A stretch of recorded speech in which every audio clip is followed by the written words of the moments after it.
It's difficult to deny that Braveheart is an absolute classic. However, the movie has also done a great job of reinforcing popular fictions, rather than what is really known about the titular character.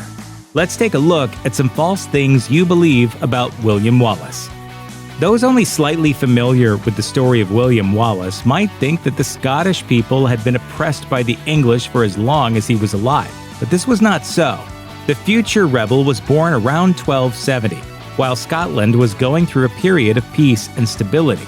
King Alexander III was a successful ruler who had not only managed to take back the Western Isles that were seized by Norway, but then secured a strong alliance with the Norwegian king by arranging the marriage to his daughter in 1281, according to World History Encyclopedia. Wallace's youth was a time of prosperity for Scotland, in which the kingdom was on good terms with Norway, France, and the rest of Europe, even England. This was until a series of tragic events spelled disaster for the throne and the kingdom as a whole. When Alexander died without children in 1286, the throne passed to his granddaughter, Margaret, who also perished while on the voyage from Norway to Scotland in 1290. With no heirs to the Scottish throne left alive, this is when the English king got involved and tried to take over. So, William Wallace was in his 20s and not a kid when everything went south for Scotland. Nor were his father and brother killed by the English during his childhood, as shown in Braveheart. Instead, it was the events that took place after 1292 that truly sparked Wallace's hatred of the English. William Wallace has frequently been portrayed as a man of the people going all the way back to the late Middle Ages. On the contrary, he was not a commoner, and instead was a member of the lesser nobility. According to Chris Brown in his book William Wallace, The Man and the Myth, although it was a minor and obscure aristocratic family, the Wallaces were certainly still nobles. Wallace's origin as the son of a landowning knight has often been ignored by both the English and Scottish over the centuries for different reasons. To the Scots, it was easier for him to be seen as a hero of the common people. On the other hand, his perceived lower status also made it easier for the English to vilify him. For this reason, the English also preferred the tales of Wallace's thievery or his acts as an outlaw. Stirling Bridge is the first battle that we know for certain William Wallace fought in. But that said, it is also very likely that he had at least some prior experience in warfare, given his success. However, it has been difficult for historians to determine where that might have been, because no evidence of this possible military experience has been uncovered so far. One would think that his fierce opposition to the English would mean that he never would have fought for them, but that may not be true. You disrespect a banner of truce from his king? Absolutely. It is quite possible that Wallace fought as a mercenary in the English army as a young adult. Chris Brown admits that the Welsh wars of English King Edward I could have been where he began his military career. But the problem with that theory is that if it were true, the English would probably have realized that and used it against him. It would have discredited Wallace and put his loyalty into question for his fellow Scots if he had previously fought for the enemy. Another possibility is that Wallace fought in the retinue of a Scottish noble. But if this were the case, he would not have seen major action, because Scotland had not engaged in any national war throughout his youth. Beyond Braveheart, the tale of William Wallace getting revenge for the killing of his wife, Marian, originally came from a bard named Blind Harry. According to Undiscovered Scotland, he wrote the epic poem The Acts and Deeds of Sir William Wallace, Knight of the Elderslie, in 1470, and this was later used as the basis for Gibson's story. The legend goes that Wallace visited Marian and their baby daughter at Lanark in May 1297. Wallace was a known outlaw at this point, so after the English spotted him, he quickly escaped. Marian, however, was not so lucky. After the sheriff of Lanark had Marian executed for harboring a fugitive, Wallace and some Scottish warriors broke into the castle and killed the sheriff, along with every single other English soldier. However, it's possible that the assault on Lanark was just meant to ignite the rebellion and was not done in pursuit of a personal vengeance. Marian's death may have simply been supplemental folklore used to embellish Wallace's story. Even if Blind Harry's account is true, It would not have taken the death of a loved one to push Wallace over the edge, since he was already very hostile to the English before the rebellion had even begun. He was known to have taken out 2 English soldiers and then killed the son of an English constable for merely insulting him. But Wallace's greatest act of defiance was the fact that he and his family refused to sign the Ragman Rolls in 1296, which were meant for the Scots to swear allegiance to the English king.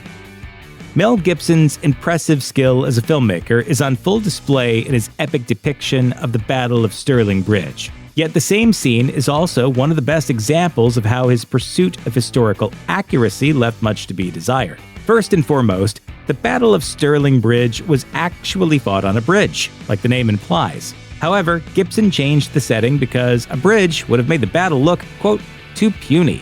As the filmmaker admitted to USA Today, "I'm in the business of cinema. I'm not an historian." According to Britannica, in reality, William Wallace achieved victory by assaulting the English at a strategic moment right as their army attempted to cross the bridge on September 11, 1297.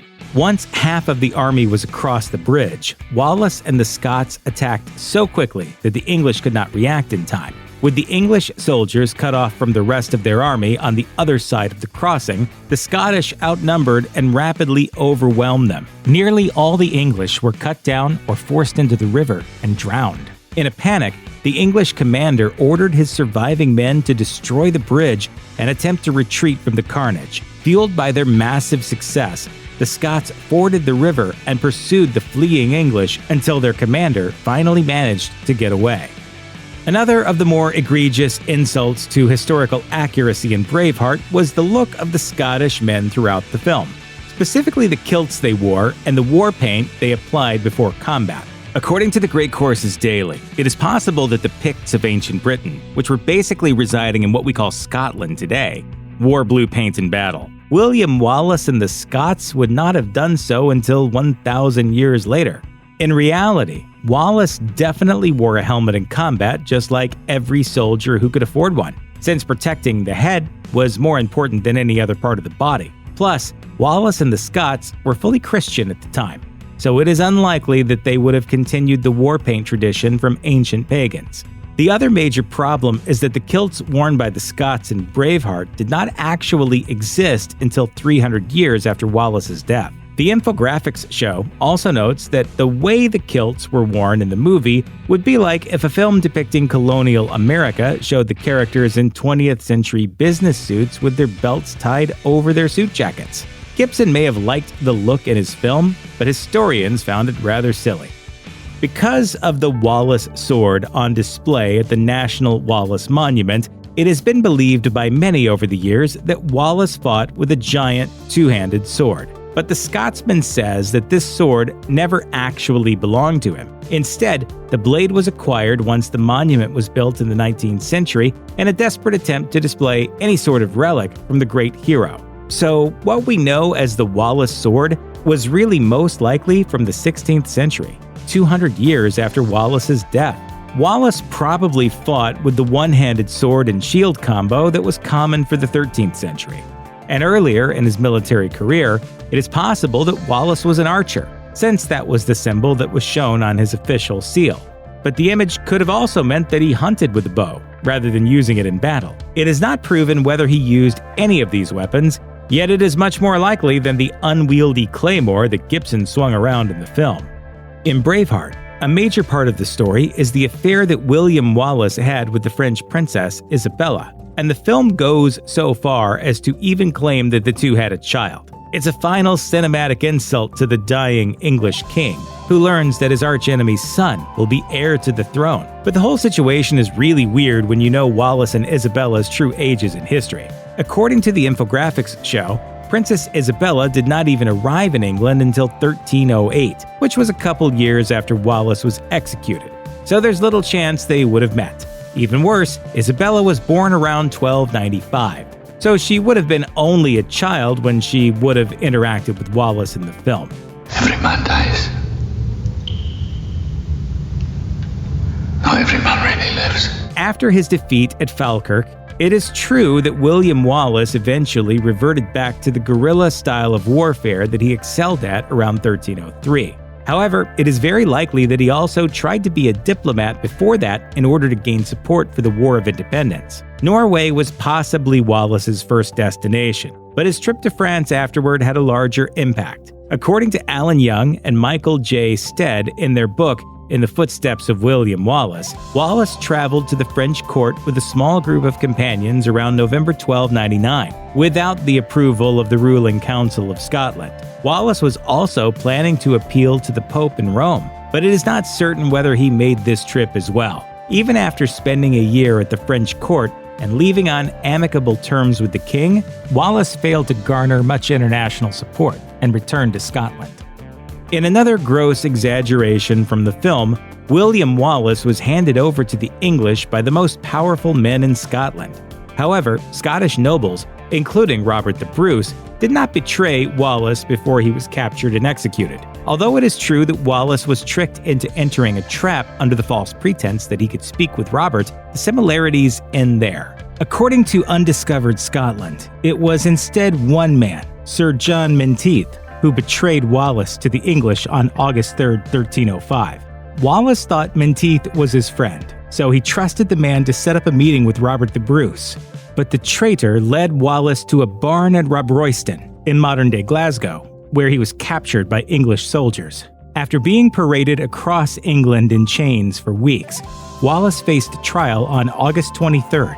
The rebel outlaw was found guilty of numerous charges and then executed in so brutal a way that it makes us grateful today that we did not have to live in the medieval world.